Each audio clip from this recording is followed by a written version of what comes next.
Selamat malam, jemaat yang dikasihi Tuhan Yesus Kristus. Kita bersyukur kepada Allah yang Maha Kuasa karena Ia telah memimpin kita melewati hari demi hari dengan selamat. Kini bersama keluarga, kita menghayati persekutuan bersama Tuhan. Kita tunduk pada pemerintah, bukan karena baik tidaknya mereka, tetapi karena menghormati Allah yang menetapkan mereka. Hal yang perlu kita cermati secara bijaksana dan peka dalam menghormati pemerintah adalah ketika mengeluarkan perintah. Pemerintah ditetapkan oleh Allah, maka otoritas tertinggi ada di tangan Allah. Pemerintah yang memimpin menurut cara Allah akan memimpin dengan adil. Jika perintah berlawanan dengan firman Tuhan, yang mutlak harus ditaati adalah perintah Tuhan. Marilah kita awali ibadah menghadap Allah, menyembah dan memuliakan namanya, karena kasih-Nya besar atas kita.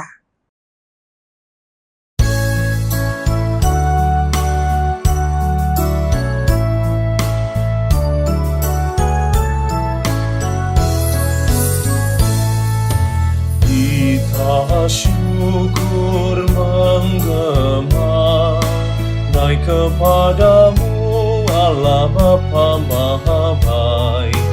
Kami bersyukur, kami bermasmur karena rahmat-Mu bagi kami umat-Mu.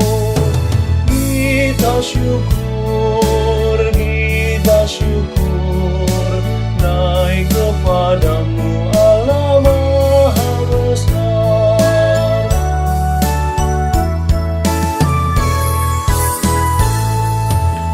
Yesus Kristus penebus, berilah hikmat-Mu, berilah kekuatan-Mu, layakkan kami untuk bersaksi, siap sedia menyatakan kasih-Mu.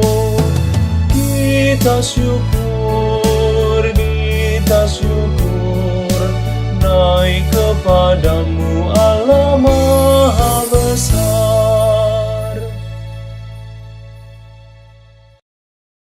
Mari kita berdoa.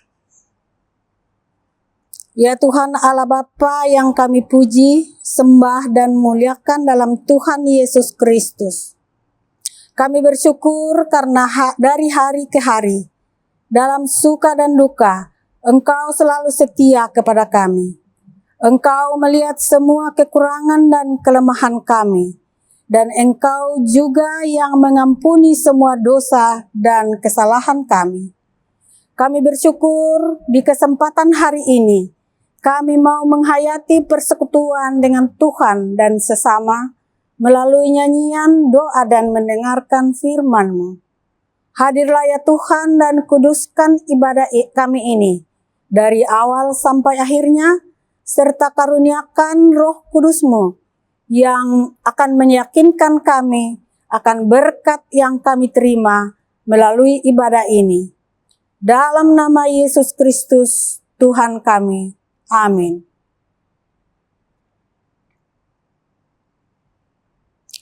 Mari kita bacakan Mazmur 146 ayat 1 sampai dengan 10 secara responsoria. Haleluya, pujilah Tuhan hai jiwaku. Aku hendak memuliakan Tuhan selama aku hidup. Dan bermazmur bagi Allahku selagi aku ada. Janganlah percaya kepada para bangsawan, Kepada anak manusia yang tidak dapat memberikan keselamatan. apabila nyawanya melayang, ia kembali ke tanah. Pada hari itu juga lenyaplah maksud-maksudnya. Berbahagialah orang yang mempunyai Allah Yakub sebagai penolong, Yang harapannya pada Tuhan Allahnya. Dia yang menjadikan langit dan bumi, Laut dan segala isinya. yang tetap setia untuk selama-lamanya. Yang menegakkan keadilan untuk orang-orang yang diperas, yang memberi roti kepada orang-orang yang lapar. Tuhan membebaskan orang-orang yang terkurung, Tuhan membuka mata orang-orang buta. Tuhan menegakkan orang yang tertunduk. Tuhan mengasihi orang-orang benar. Tuhan menjaga orang-orang asing, Anak yatim dan janda ditegakkannya kembali, tetapi jalan orang fasik dibengkokkannya. Tuhan itu Raja untuk selama-lamanya. Allahmu ya Sion turun-temurun. Haleluya.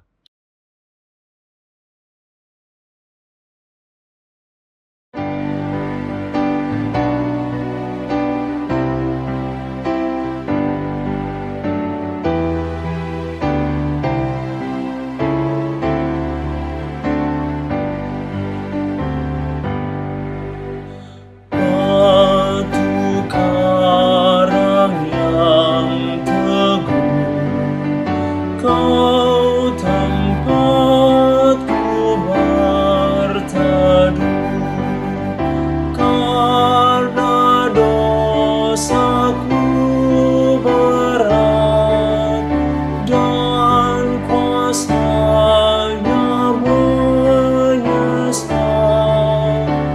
Oh, bersihkan diriku oleh darah langit. Tiada lain ku pegang, hanya salib dan iman. Dalam kehampaanku, ku dambakan rahmat-Mu. Tanpa Dikau Tuhanku, takkan hidup jiwaku.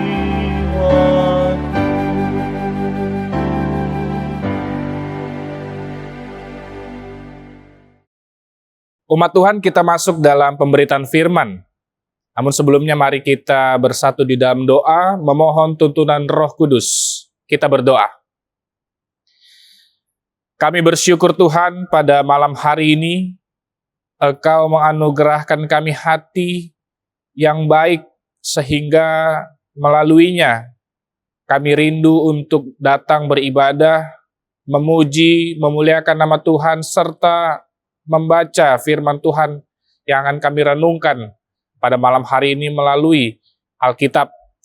Dan pada saat ini kami akan merenungkan kebenaran firman-Mu ya Tuhan. Kami begitu terbatas untuk memahaminya. Untuk itu kami mohon, tuntunlah kami dengan kuasa Roh-Mu yang kudus, agar kami mengerti akan kebenaran firman, dan juga kami dimampukan untuk menjadi pelaku kebenaran firman Tuhan dalam kehidupan kami sehari-hari. Bersabdalah ya Tuhan, karena kami anak-anak-Mu bersemangat untuk mendengarkannya. Di dalam Kristus Yesus, Sang Firman yang hidup, kami berdoa. Amin.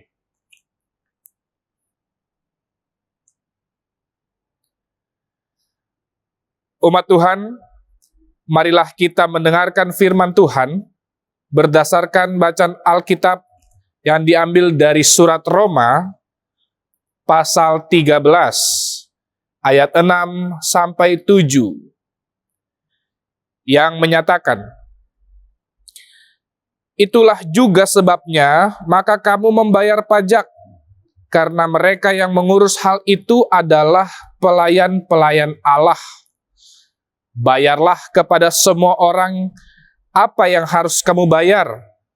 Pajak kepada orang yang berhak menerima pajak, cukai kepada orang yang berhak menerima cukai, rasa takut kepada orang yang berhak menerima rasa takut, dan hormat kepada orang yang berhak menerima hormat. Demikianlah firman Tuhan. Berbahagialah semua orang yang mendengarkan firman Tuhan dan melakukannya. Haleluya.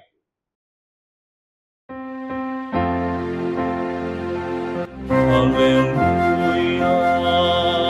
haleluya, haleluya, haleluya,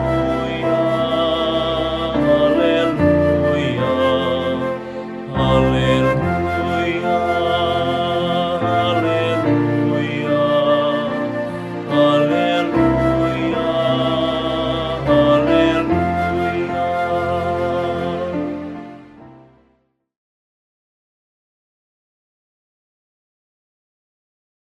Shalom.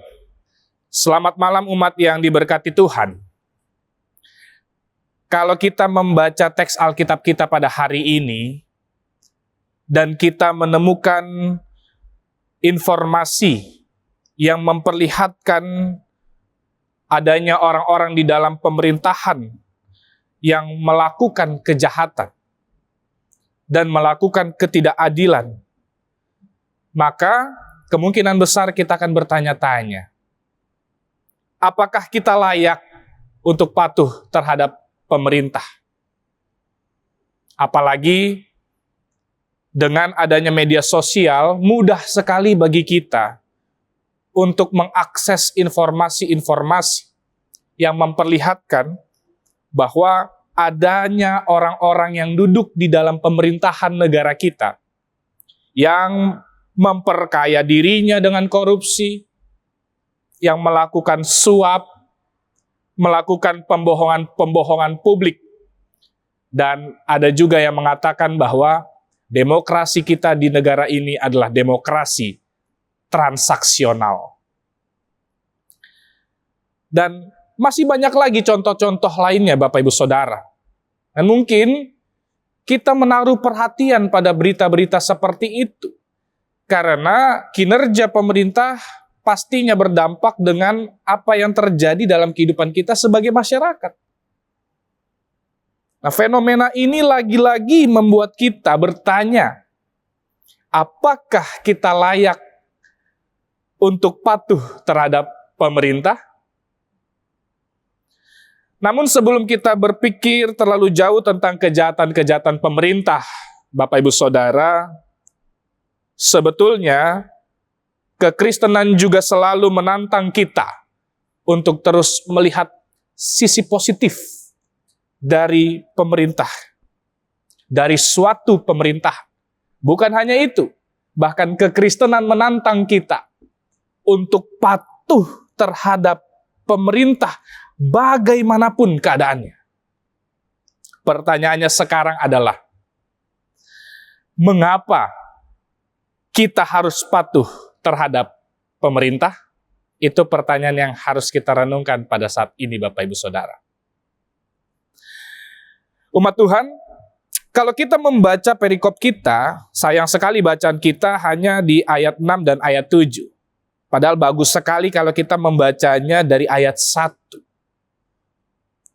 Maka kita akan menemukan bahwa Rasul Paulus memberikan kepada kita jawaban atas pertanyaan tadi. Di dalam surat ini, Rasul Paulus menegaskan kepada kita bahwa kita perlu takluk, kita perlu patuh, kita perlu tunduk kepada pemerintah, karena tidak ada pemerintah yang tidak berasal dari Allah. Singkat kata, Bapak Ibu Saudara, kita patuh terhadap pemerintah, karena pemerintah adalah wakil Allah di dunia ini. Pandangan ini sebenarnya bukan hanya semata-mata usulan baru dari Rasul Paulus. Sebelumnya di Injil Matius atau di Injil Markus, kita bisa melihat cerita bahwa Tuhan Yesus pernah berkata, "Berikanlah kepada Kaisar dan apa yang wajib kamu berikan kepada Kaisar, dan kepada Allah apa yang wajib kamu berikan kepada Allah." Lihatlah Bapak Ibu Saudara bahwa Tuhan Yesus saja mengajak orang-orang untuk patuh terhadap pemerintah. Akan tetapi Bapak Ibu Saudara yang diberkati Tuhan, kita bisa menemukan situasi yang unik dari penulisan surat Roma ini.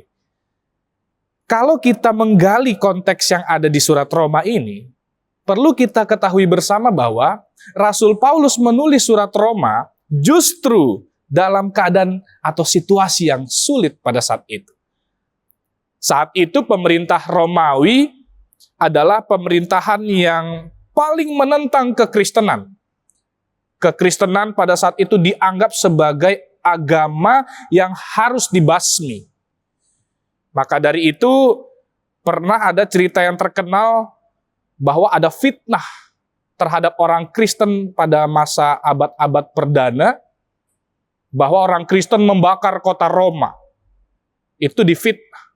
Hasilnya apa? Karena fitnahan itu, orang Kristen disiksa, dibunuh. Ya, kalau tahu ceritanya Bapak Ibu, kalau sekarang kan kita lihat sirkus-sirkus itu dari binatang. Tapi dulu objek sirkus pada saat itu adalah orang Kristen. Dikuliti, dibunuh, diseret, bahkan dijadikan obor untuk menerangi kota Roma pada saat itu. Sadis Bapak Ibu Saudara. Pemerintah yang melakukan itu. Bayangkan, obor yang biasanya kita pakai kayu Bapak Ibu, kita minyaki terus menyala, ini orang Kristen yang dibakar, digantung, dijadikan obor. Siapa yang buat itu Bapak Ibu Saudara? Pemerintah. Di tengah situasi seperti itu, tentu saja jemaat di Roma pada saat itu tertawa melihat tulisan Rasul Paulus. Menurut orang-orang di sana, pastilah tulisan Rasul Paulus ini tidak masuk akal. Kok bisa-bisanya sudah jelas kita lihat dengan mata kita sendiri bahwa pemerintah begitu jahat pada saat itu. Tapi kenapa Rasul Paulus tetap menulis hal patuh kepada pemerintah? Mungkin kita akan berpikir tulisan ini tidak masuk akal kalau kita bandingkan dengan konteks saat itu. Tetapi Bapak Ibu Saudara, sebetulnya kita bisa terima ini kalau kita memahaminya dan melihat mendalami beberapa kata kunci yang ada di dalam bacaan kita pada saat ini. Dan untuk memahami kata-kata kunci pada pasal ini, ada baiknya kita memulai dari pasal 1 dan mengakhirinya di bacaan kita pada saat ini. Nah, Bapak Ibu Saudara yang diberkati Tuhan, kata kunci yang pertama adalah takluk kepada pemerintah. Itu ada di bacaan kita pada saat ini, khususnya di ayat 1. Tiap-tiap orang harus takluk kepada pemerintah. Apa artinya ini Bapak Ibu Saudara? Apa artinya ini? Tentu maksud Paulus tidaklah mengajak orang-orang Kristen untuk membenarkan tindakan-tindakan kejahatan dan ketidakadilan yang dilakukan oleh pemerintah pada saat itu. Ajakan untuk takluk kepada pemerintah punya arti sebagai ajakan untuk pengorbanan diri. Karena tidak ada kepatuhan tanpa adanya pengorbanan diri. Dan pengorbanan diri ini diteladani dari Yesus Kristus. Sebagaimana Yesus Kristus mau mengorbankan diri, maka orang-orang Kristen pada saat itu juga harus mau mengorbankan dirinya untuk pemerintah. Ini yang menarik Bapak Ibu Saudara. Tetapi pengorbanan yang dimaksud bukan pengorbanan yang sepele. Tetapi yang dimaksud adalah pengorbanan yang penuh dengan hikmat. Apa yang dimaksud dengan pengorbanan yang penuh hikmat? Kita bisa lihat di ayat 3, Bapak Ibu Saudara. Sebab jika seseorang berbuat baik, ia tidak usah takut kepada pemerintah. Ya, perbuatlah apa yang baik, dan kamu akan beroleh pujian daripadanya. Maksudnya apa Bapak Ibu Saudara? Kita harus takluk kepada pemerintah dengan penuh hikmat. Kalau pemerintah melakukan hal-hal yang tidak berkenan di hadapan Allah, maka tugas kita adalah tetap berbuat baik. Nah, tugas kita adalah tetap berbuat baik. Di sini menjelaskan tentang situasi pada saat itu, Bapak Ibu Saudara. Tidak sedikit orang Kristen yang juga terpacu pada saat itu untuk melawan pemerintah. Rasul Paulus pada saat itu juga mengarahkan kepada orang-orang bahwa kejahatan tidak boleh dibalas dengan kejahatan. Kejahatan harus dibalas dengan kebaikan. Itulah yang membuat orang Kristen pada saat itu bertahan. Walaupun disiksa, tapi mereka tetap terus berbuat baik. Jadi yang dimaksud dengan kata takluk adalah patuh dengan penuh hikmat. Itu yang dimaksudkan. Kemudian, kata kunci yang kedua adalah pemerintah adalah hamba Allah. Ini kita lihat di ayat 4. Di situ dikatakan karena pemerintah adalah hamba Allah. Kemudian di bacaan kita tadi, kita tahu bahwa karena mereka yang mengurus hal itu adalah pelayan-pelayan Allah. Nah, Bapak Ibu Saudara yang diberkati Tuhan, kita harus meyakini bahwa pemerintah, baik dari tingkat presiden sampai ke ketua RT RW, itu semua adalah hamba Allah. Sebagai hamba Allah, otomatis setiap pemerintah harus patuh pada ketetapan dan kehendak Allah. Sebab pemerintah bukan Allah. Sekali lagi saya garis bawahi Bapak Ibu Saudara, pemerintah itu bukan Allah, tetapi hanya wakil dan hamba Allah saja. Apa yang terjadi apabila seorang hamba tidak patuh terhadap tuannya dalam relasi tuan dan hamba, Bapak Ibu Saudara? Apa yang terjadi kalau seorang hamba tidak patuh terhadap tuannya? Yang terjadi adalah Tuhan memberi hukuman kepada si hamba itu. Nah, pemimpin, pemerintah adalah hamba Allah. Kalau mereka tidak melakukan pemerintahan yang seturut dengan kehendak Allah, maka yang terjadi adalah Allah tidak tinggal diam. Ada waktunya terjadi penghukuman Allah bagi pemerintahan yang lalim. Ingat, dalam kisah Saul, di dalam kitab 1 Samuel, Allah pernah menyesal memilih Saul, Bapak Ibu Saudara. Ya, Allah pernah menyesal memilih Saul. Dan segera setelah itu, Saul digantikan oleh Daud. Pemerintah itu adalah pemimpin bangsa, bukan penguasa bangsa.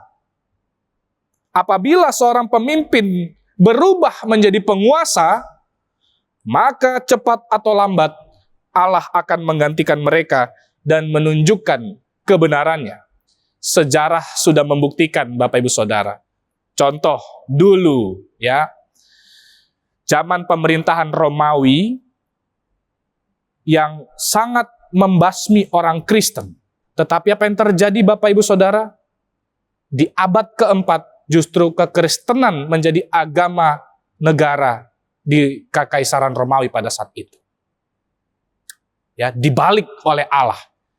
Kekristenan yang tadinya dibasmi, tapi di abad keempat kekristenan justru menjadi agama negara pada saat itu. Sekitar tahun 45 juga di Jerman, Bapak Ibu Saudara, kita tahu betul cerita tentang Adolf Hitler. Betapa ngerinya dia, Bapak Ibu Saudara, yang punya program untuk menguasai dunia dan membasmi orang-orang Yahudi.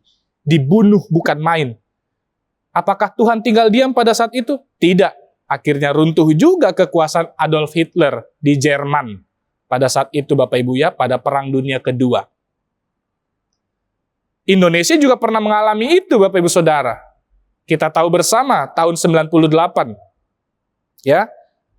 Presiden yang terlampau lama berkuasa akhirnya digulingkan oleh masyarakat. Ini peristiwa-peristiwa yang membuktikan bahwa pemerintah itu hamba Allah. Sekali saja mereka mencuri posisi Allah, mereka akan digulingkan. Ini bukti yang kuat berdasarkan sejarah dan sangat teologis.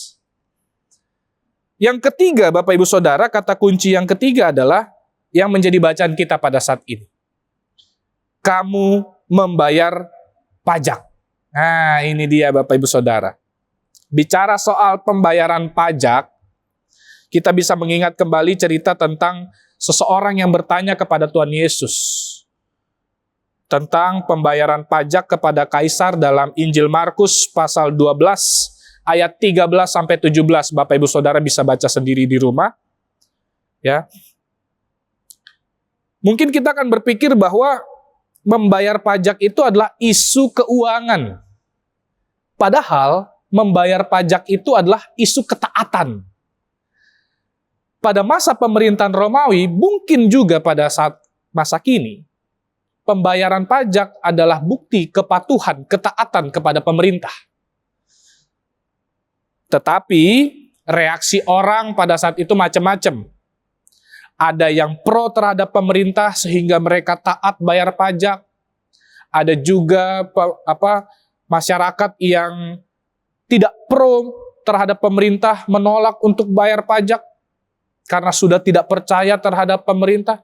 Tapi ada juga orang-orang yang terpaksa bayar pajak karena takut kepada pemerintah. Dan apa yang dikatakan Rasul Paulus di ayat 7, bayarlah kepada semua orang apa yang harus kamu bayar dan seterusnya itu senada dengan apa yang dikatakan Tuhan Yesus. Berikanlah kepada kaisar apa yang wajib kamu berikan kepada kaisar, dan kepada Allah apa yang wajib kamu berikan kepada Allah. Apa artinya itu Bapak Ibu Saudara? Artinya adalah kita patut mentaati pemerintah, namun bukan dengan ketaatan yang total. Sebab hanya kepada Tuhan sajalah kita punya ketaatan yang total itu. Kita mentaati pemerintah sejauh ketaatan itu sejalan dengan kehendak Allah. Itulah sebabnya Rasul Petrus pernah mengatakan di Kisah Para Rasul pasal 5 ayat 29, kita harus lebih taat kepada Allah daripada kepada manusia. Pemerintah berhak menerima kepatuhan kita, Bapak Ibu Saudara, sampai batas tertentu. Kalau mereka menjalani roda pemerintahan seturut dengan kehendak Allah, kita patuh. Tapi kalau mereka sudah keluar garis, kepatuhan yang total menjadi haknya Allah. Ini teologis Bapak Ibu, untuk bernegara sebagai masyarakat. Nah, umat Tuhan, demikianlah firman Tuhan ditafsirkan bagi kita sekalian. Lalu apa pesan yang dapat kita bawa pulang dalam kehidupan kita sehari-hari? Pesannya tunggal saja Bapak Ibu, satu saja. Patuhilah pemerintah dengan penuh hikmat. Saya garis bawahi lagi ya. patuhilah pemerintah dengan penuh hikmat, sebab itulah kewajiban kita sebagai pengikut Kristus. Selama peraturan-peraturan dan kebijakan-kebijakan yang ada dari pemerintah punya dampak yang baik bagi kehidupan kita dan sejalan dengan kehendak Allah, maka mendukung pemerintah adalah kewajiban kita. Kalau standarnya sampai di situ, Bapak Ibu Saudara ya. Standarnya di situ. Dan kepatuhan itu harus dimulai dari dalam keluarga.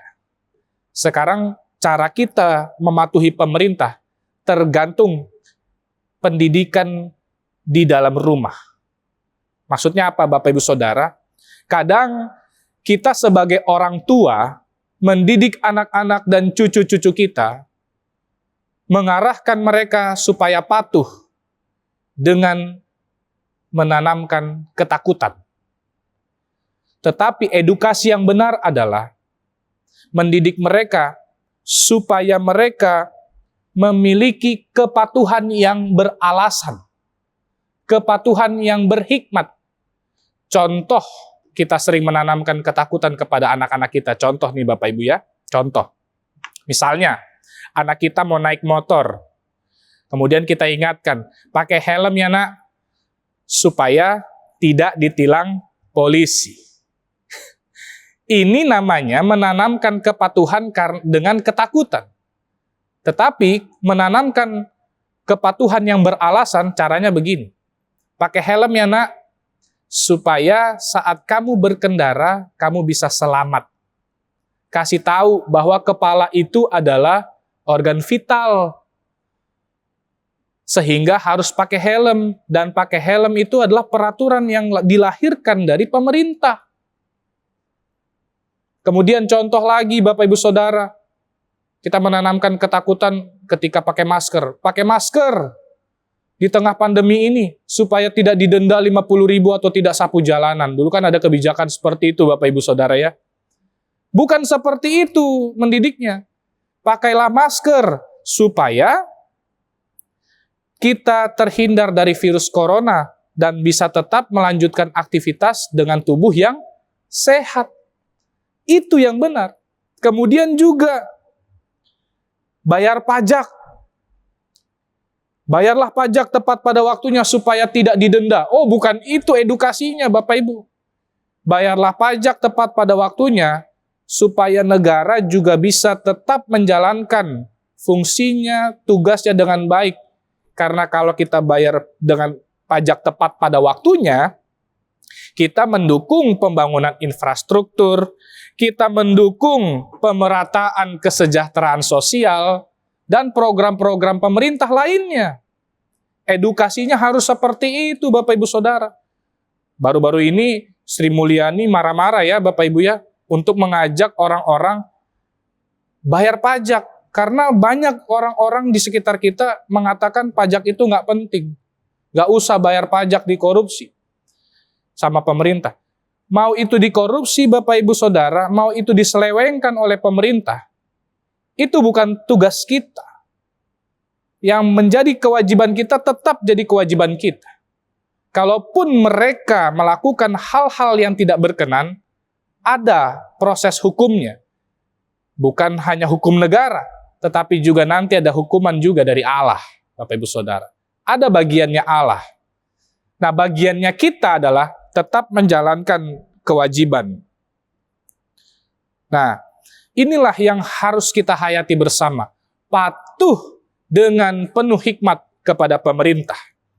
Sebab hanya kepatuhan yang beralasan sajalah, kepatuhan yang berhikmat sajalah yang memampukan kita untuk melakukan kewajiban kita kepada pemerintah. Sekali lagi, catatan yang ingin saya tekankan, selama peraturan-peraturan dan kebijakan-kebijakan yang ada pada pemerintah menghasilkan sesuatu yang baik dalam kehidupan kita dan sejalan dengan kehendak Allah, maka mendukung pemerintah adalah kewajiban kita.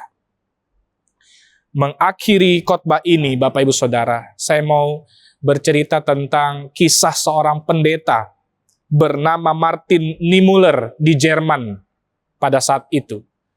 Sekitar tahun 1930-an, saat Adolf Hitler memerintah atas Jerman, ya, pemerintahan Nazisme itu Bapak Ibu, dulu ada program untuk membunuh orang Yahudi. Nah, Adolf Hitler sebagai penguasa, sebagai pemerintah pada saat itu, menyuruh pendeta bernama Martin Niemöller untuk membunuh orang Yahudi. Ayo Pak Pendeta, ikut serta yuk, bunuh orang Yahudi. Secara teologis dan batin dari pendeta itu pasti bergumul. Ada tulisan, kita harus patuh terhadap pemerintah. Hitler adalah pemerintah pada saat itu, Bapak Ibu Saudara. Tapi di satu sisi, Niemöller juga harus patuh. Karena pemerintah adalah wakil Allah. Apa yang terjadi Bapak Ibu Saudara? Niemöller menolak untuk membunuh orang Yahudi. Saat itu, Adolf Hitler marah kepada pendeta Martin Niemöller ini. Apa yang dikatakan oleh Adolf Hitler? Hei, mana jiwa nasionalisme kamu? Bukankah kita bangsa Jerman sebagai bangsa yang besar? Niemöller menjawab, justru karena saya nasionalis, maka saya menghargai keberadaan orang Yahudi. Justru karena saya tahu Jerman bangsa yang besar, maka saya harus melindungi bangsa yang kecil.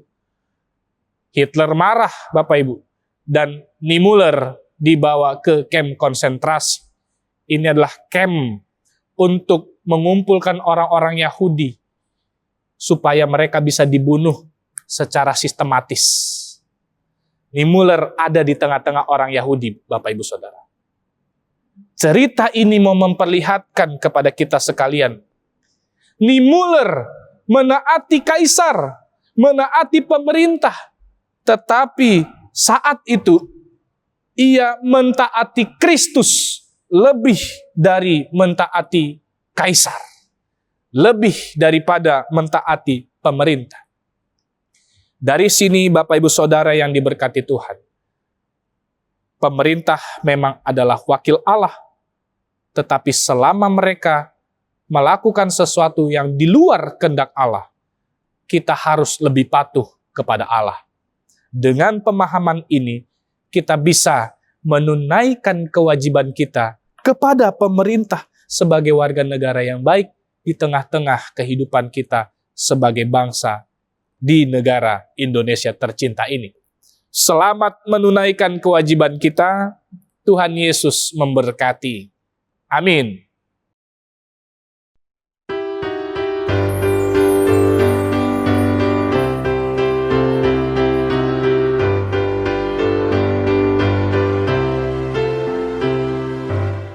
Yesus inginkan dirimu bersinar terang, agar seluruh dunia memujinya. Bawa cahayanya di tiap langkahmu, agar terangnya makin jauh tersebar di dalam perbuatanmu, di dalam perkataanmu. Ingatlah Kristus minta darimu, pancarkan sinar kasih-Nya kepada dunia yang gelap, supaya dunia mengagungkan nama-Nya.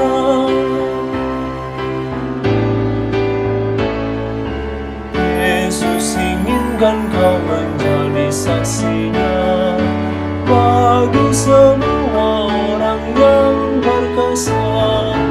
Jadikan firman-Nya pelita bagimu, agar hidupmu jadi saksi teguh di dalam perbuatanmu, di dalam perkataanmu. Ingatlah Kristus minta darimu, pancarkan sinar kasih-Nya kepada dunia yang gelap, supaya dunia mengagungkan nama-Nya.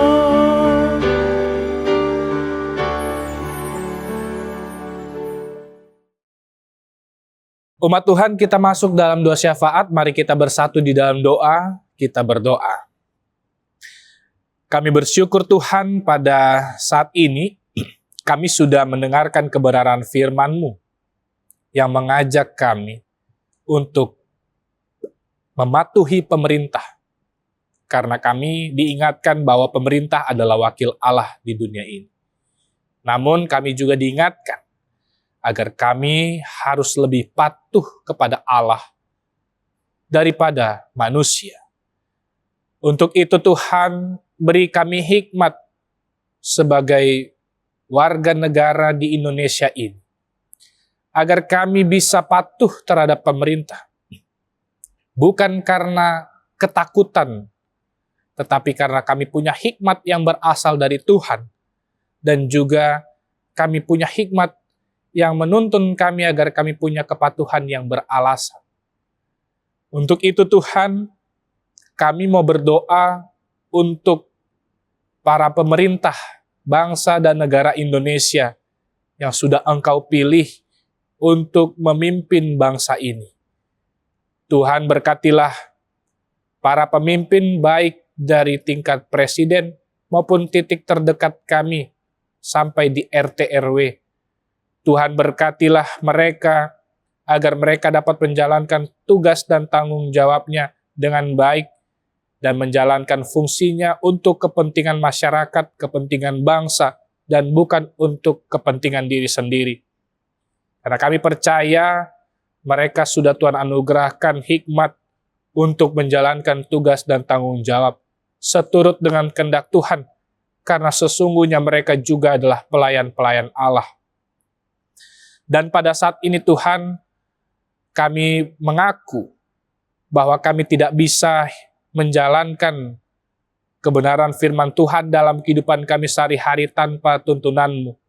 Untuk itu ya Tuhan, tuntunlah kami dengan kuasa Roh-Mu yang kudus, agar kami bisa menjadi masyarakat Kristen yang bisa memberi dampak baik bagi kehidupan bangsa dan negara ini dengan tuntunan Roh-Mu yang kudus. Saat ini juga Tuhan, kami sebagai gereja mau berdoa dalam ibadah ini, khususnya untuk pelayanan kami sebagai gereja. Kami percaya gereja ini adalah milik-Mu Tuhan, dan untuk itu kami percaya apa yang kami lakukan justru untuk kemuliaan nama-Mu juga.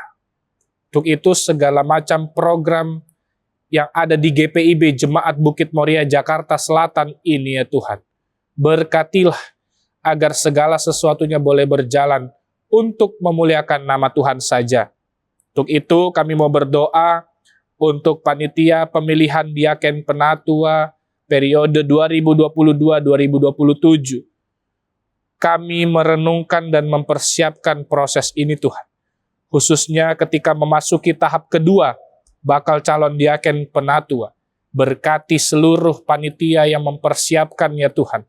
Berkati proses yang ada.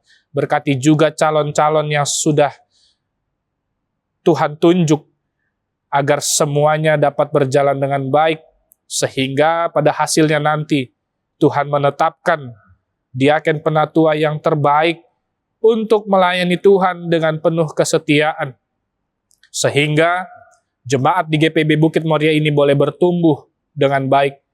Iman kami semua juga bertumbuh dengan baik karena pelayanan yang sudah Tuhan anugerahkan kepada diaken penatua yang terpilih.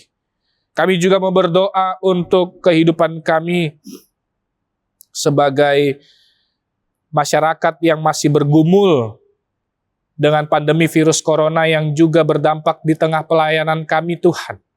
Kami berdoa agar pandemi virus corona ini membuat kami senantiasa menjaga kesehatan kami dengan baik. Beri kami hikmat ya Tuhan agar kami dapat menjaga diri kami, menjaga lingkungan sekitar kami dengan menuruti protokol kesehatan yang ada. Kiranya pandemi ini juga boleh berakhir menurut waktu dan kehendak Tuhan. Dan bagi siapapun yang saat ini sedang menderita mengalami COVID-19, kiranya Tuhan menganugerahkan mereka kesembuhan dan pemulihan yang terbaik menurut waktu dan kehendak Tuhan saja. Berkati para pemerintah, agar mereka juga bisa mengeluarkan kebijakan-kebijakan terbaik untuk menanggulangi pandemi ini. Juga pelayan-pelayan Tuhan di gereja di GPB Bukit Moria, mampukan kami semua ya Tuhan untuk bisa tetap menjalankan peribadahan di tengah pandemi ini. Kami bersyukur ada tim multimedia, kami bersyukur ada orang-orang yang berkompeten untuk mendukung ibadah pada saat ini dengan baik secara online maupun juga secara tatap muka. Kami percaya Tuhan membekali kami semua untuk bisa tetap beribadah, memuji dan memuliakan nama Tuhan di tengah pandemi ini.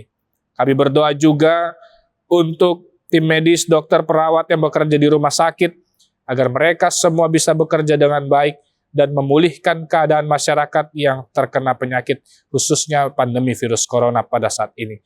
Kami juga berdoa untuk warga jemaat dan tamu jemaat yang sakit, baik kami yang akan kami sebutkan satu persatu namanya maupun yang belum dapat kami catat ya Tuhan.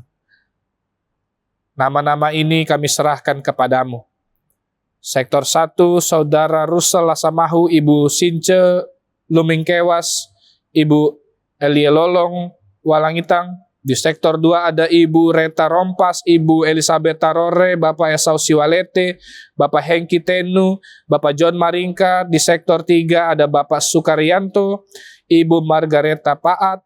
Di sektor 4 ada Ibu Rusliana Siahaan. Sektor 5 ada Saudara Jimmy Malawau, Ibu Tilan Malawau, Bapak Bastian Pondonggi, Ibu Yuliana Tung, Ibu Meske Sujadi, Ibu Kiti Mari Lekahena.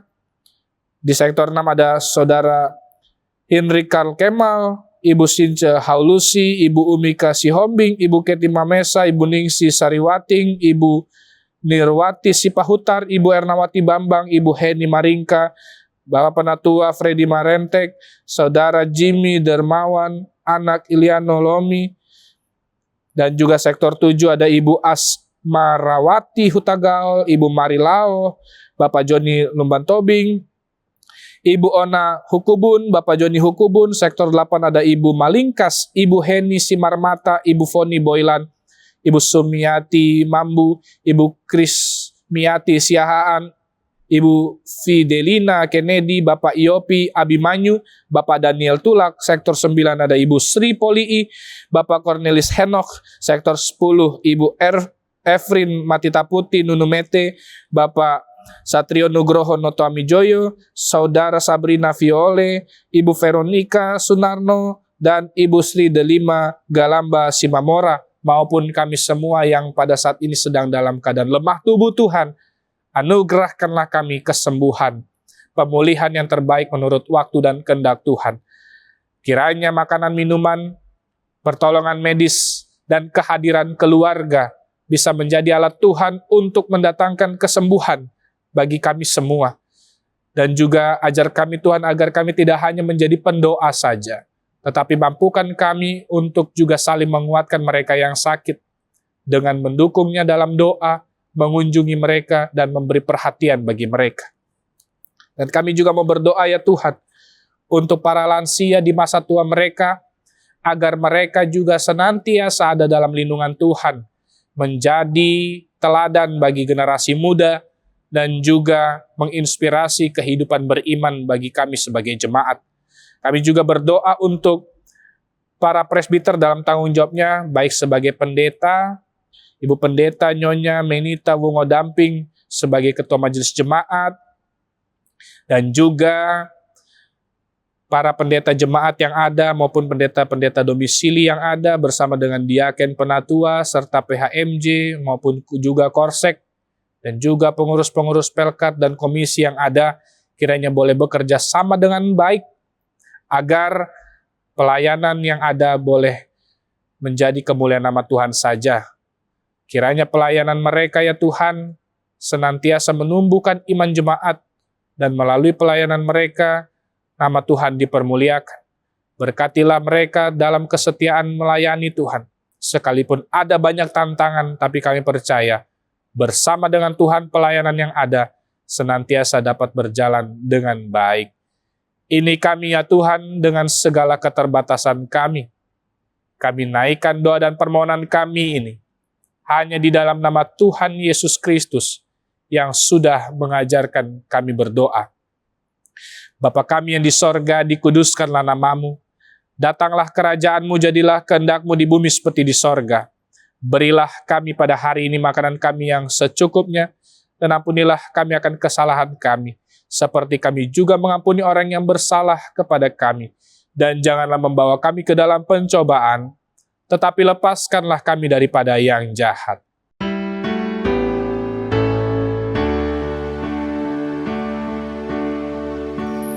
Karena Engkaulah yang mempunyai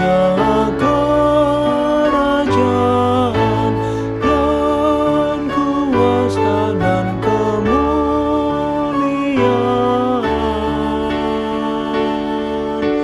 sampai selama-lamanya.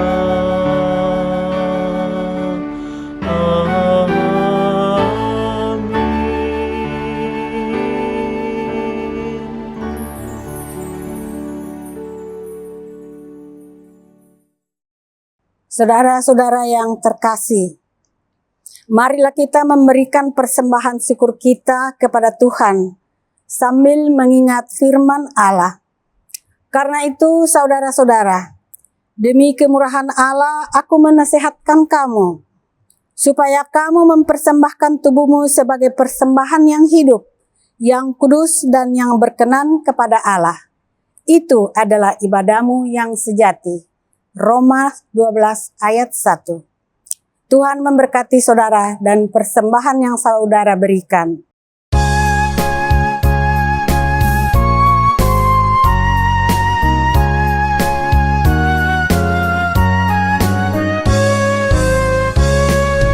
Mari puji Raja sorga, persembahan bawalah, ditebusnya jiwa raga, maka puji namanya. Puji Dia, puji Dia, puji Raja semesta.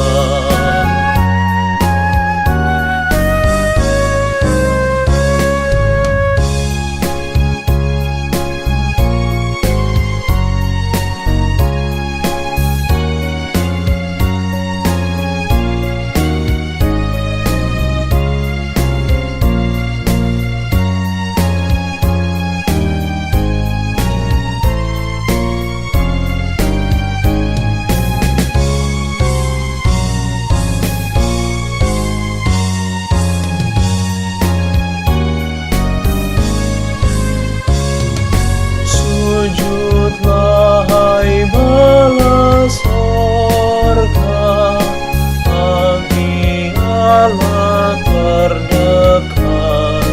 Turut bintang bulan surya, tiap waktu dan tempat. Puji Dia, puji Dia, sumber kasih dan berkah. Marilah kita menyerahkan persembahan ini dalam doa syukur. Ya Allah Maha Murah yang telah menganugerahkan segala perkara di dalam Yesus Kristus kepada kami. Engkau yang selalu setia kepada kami dan mengajarkan kami untuk menolong sesama manusia. Jadikanlah persembahan ini berkat bagi orang lain dan terimalah serta kuduskan sehingga berguna untuk pekerjaan memuliakan nama-Mu di dunia. Dalam nama Tuhan Yesus sumber hidup dan berkat, kami berdoa. Amin. Umat Tuhan, pergilah dalam damai sejahtera Tuhan dan lakukanlah kebenaran firman Tuhan yang telah saudara dengar.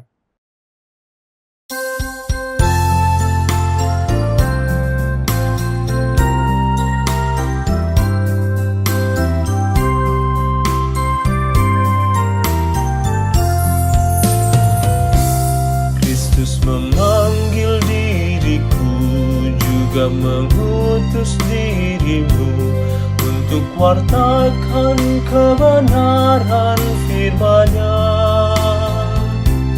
Jangan abaikan suaranya, jangan tegarkan hatimu. Kristus memanggil dan mengutus dirimu. Dia memanggil, Dia mengutus, Dia membimbing dan besertamu selamanya.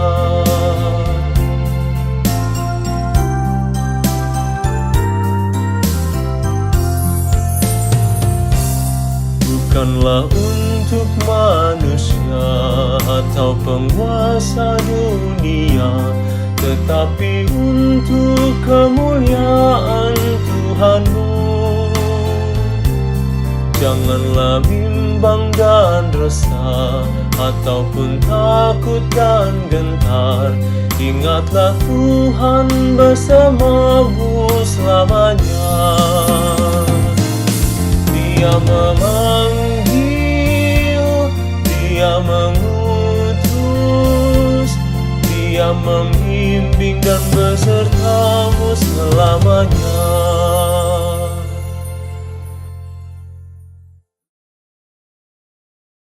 Umat Tuhan, arahkanlah hati dan pikiranmu kepada Tuhan, serta terimalah berkat Tuhan. Kasih karunia dan damai sejahtera dari Allah Bapa kita dan dari Tuhan Yesus Kristus di dalam persekutuan Roh Kudus menyertai kehidupan kita sekalian dari kekal sampai kekal.